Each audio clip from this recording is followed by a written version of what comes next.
E aí pessoal, o professor José falando aqui. Hoje vamos trabalhar deslocamento de equilíbrio voltado para a variação de temperatura, tá bom? Como a temperatura vai influenciar na constante de equilíbrio e também no deslocamento da reação química. Então, quando a gente faz um estudo cinético, tá? da velocidade, da rapidez de uma reação, quando a variação da temperatura existe, né? Quando você adiciona calor, você retira calor, tá bom? Vai acontecer certas alterações justamente na energia cinética das moléculas, tá bom? O que é a energia cinética das moléculas? É a movimentação delas, tá certo?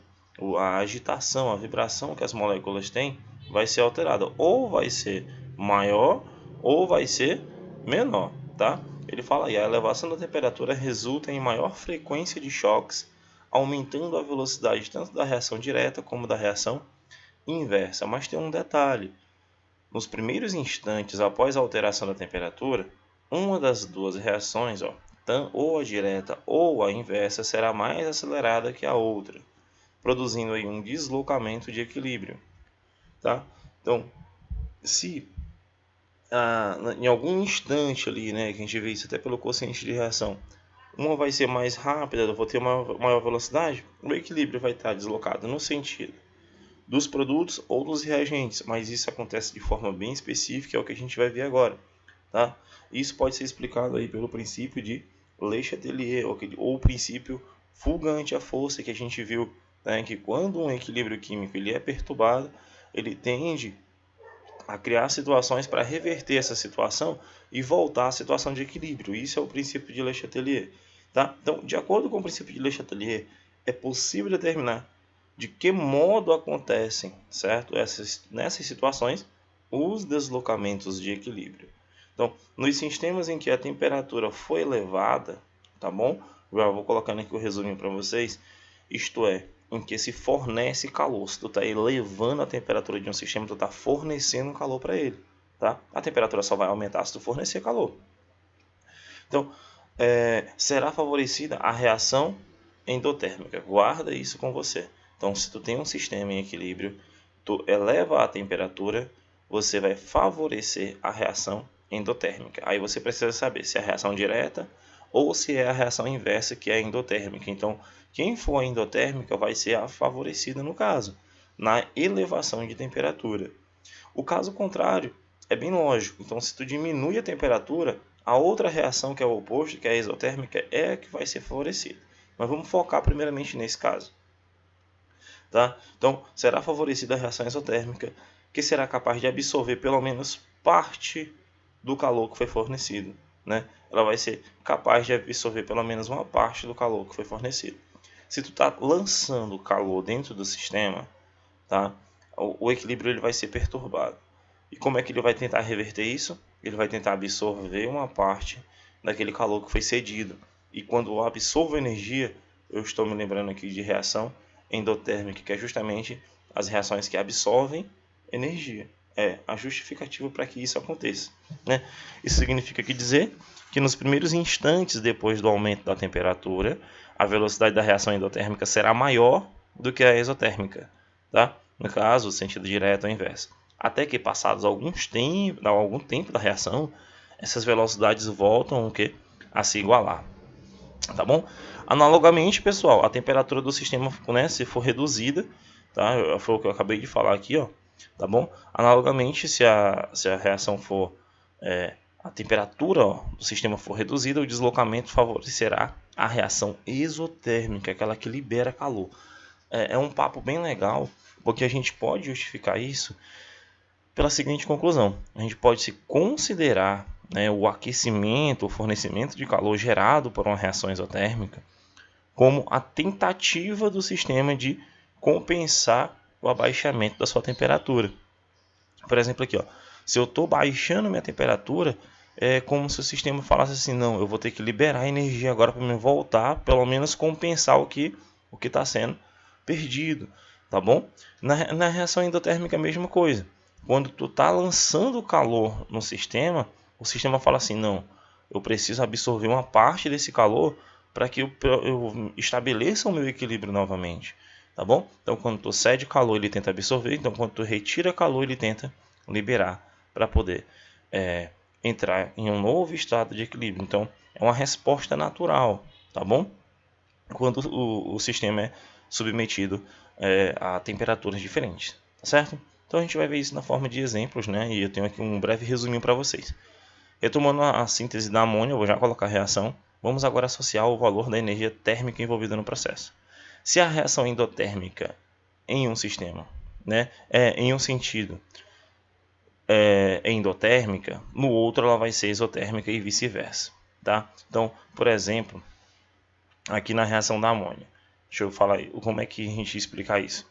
Se nesse sentido aqui, ó, tá? Vamos supor que ela seja endotérmica, tá? A reação direta endotérmica. Obrigatoriamente, no sentido inverso, vai ser exotérmica, tá bom?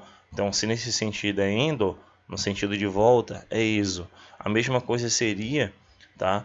Se acontecesse o seguinte, o inverso, ó, tá? Se você tivesse aqui a primeira sendo exo, a segunda seria endo, tá? Por obrigação, se uma libera, a outra absorve, tá? Nos sistemas em equilíbrio a gente estuda isso. Então, o aumento da temperatura, né, desloca o equilíbrio no sentido da reação endotérmica.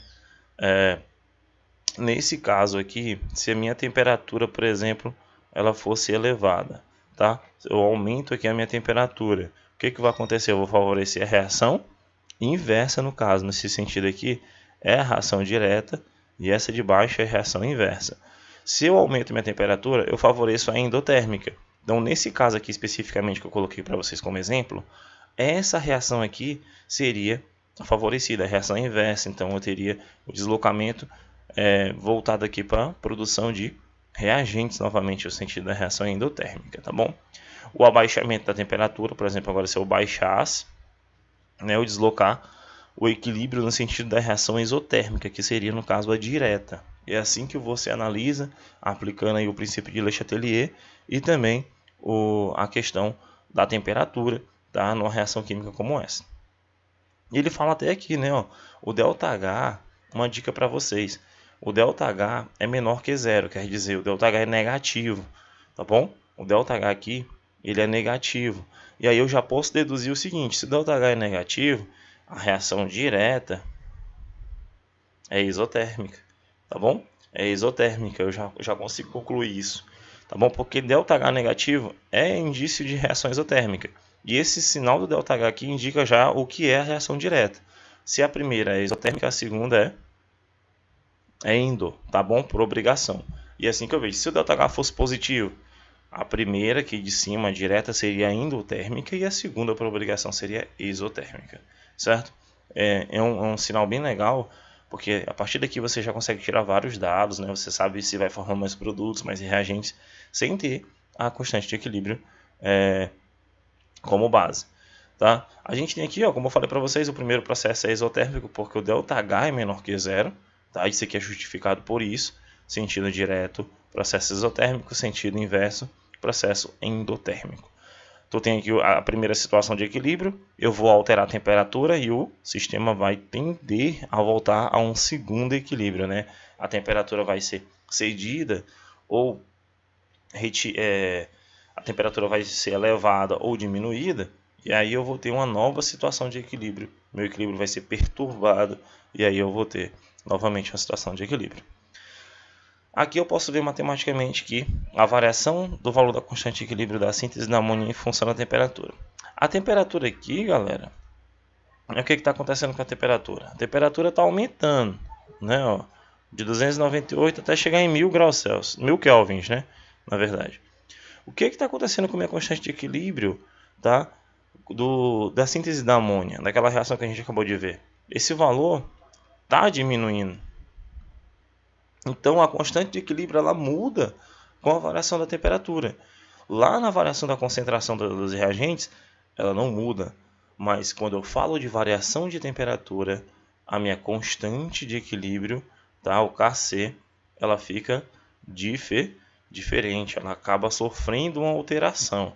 tá bom? A gente vê até que ela é dependente lá da temperatura nos estudos cinéticos.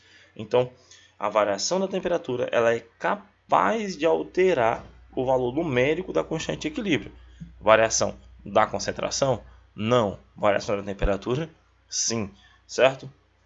Acredito que trouxe um exemplo experimental aqui para vocês, para analisar. Aqui nesse sistema, vou pausar aqui para mostrar para vocês a reação. Nesse equilíbrio, o que a gente pode perceber, pessoal? Nesse equilíbrio a gente percebe, tá, a formação de dois compostos. Aqui tem um óxido, né, que está em equilíbrio com o outro, né, o monóxido de nitrogênio e o tetróxido de nitrogênio. Eles estão em equilíbrio, e esse composto aqui ele é castanho escuro, tá? O monóxido de nitrogênio, o N2O, tá bom? O que acontece aqui? Ó? Eu tenho uma certa temperatura, né, que seria a temperatura ambiente, e aqui eu tenho uma temperatura mais baixa, tá? Então aqui eu tenho uma temperatura mais elevada do que nesse outro sistema. Nesse sistema aqui, como a temperatura é mais elevada, eu tenho uma coloração mais castanha. Isso indica que eu tenho mais desse rapaz aqui, né, desse óxido que é castanho. Isso significa o quê? Quando eu aumento a minha temperatura, tá? Então, quando eu tenho uma temperatura aqui mais alta, né, ó, mais elevada, eu favoreço o sentido dessa reação aqui, ó, tá? Então, o que a gente acabou de ver com a variação de temperatura? Que quando a temperatura aumenta, ela favorece que tipo de reação? A reação endotérmica. Então, sem eu ter valor de ΔH nenhum, eu já sei que o sentido da reação direta é endotérmico, porque eu aumentei a temperatura, numa temperatura mais elevada, eu tenho mais N2O, que é castanho. E aí, por obrigação, o sentido inverso é exotérmico, tá bom? Quando eu diminuo a temperatura aqui, né, eu acabo tendo a formação desse outro composto e aí o sistema acaba mudando de cor. É um experimento bem legal, certo? Que de ser feito por conta da visualização da coloração. Outras conclusões que a gente pode tirar, né? De modo geral, pode-se verificar experimentalmente que nos equilíbrios em que a reação direta é endotérmica, no caso esse que a gente acabou de ver, o aumento da temperatura leva a um aumento da constante de equilíbrio Kc. Tá? Então, se a reação direta é endotérmica, eu vou ter o aumento da minha constante. O valor numérico aumenta. Tá? Para essa reação aqui, no caso que a gente viu, a gente acabou de constatar lá, né, simplesmente olhando pela coloração, que essa primeira reação seria endotérmica. Outro caso, nos equilíbrios em que a reação direta é exotérmica, que é o sentido contrário dessa, né, que no caso foi essa daqui que a gente viu, para a síntese da amônia, um aumento da temperatura leva a uma diminuição da constante de equilíbrio. Formas teóricas aqui, pessoal, que podem ajudar muito vocês nas questões discursivas de vestibulares e também questões objetivas. Tá bom? Eu tenho aqui de forma geral os gráficos que mostram a variação da temperatura e da constante de equilíbrio. Esse primeiro, ó, a temperatura está aumentando. O que acontece com a minha constante de equilíbrio? Ela também vai aumentar progressivamente. Reação endotérmica, aquela que absorve calor. Quanto maior o valor de Kc, maior vai ser a minha temperatura. Foi a última conclusão que a gente viu. Essa curva decrescente, né, com o aumento da temperatura, representa a reação exotérmica. Quanto menor o valor de Kc, que é a minha constante de equilíbrio, maior vai ser a minha temperatura. Tá bom? Então, pessoal, a gente fica por aqui, certo? E a gente fica por aqui com o estudo da variação de temperatura. Qualquer dúvida é só entrar em contato comigo aí pelos comentários.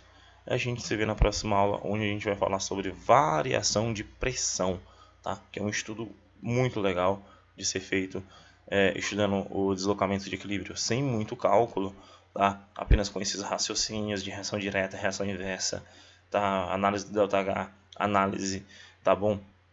Do aumento da temperatura ou não, a gente consegue tirar muitas conclusões sobre equilíbrio químico, tá bom? Então até a próxima aula e a gente se vê por aí.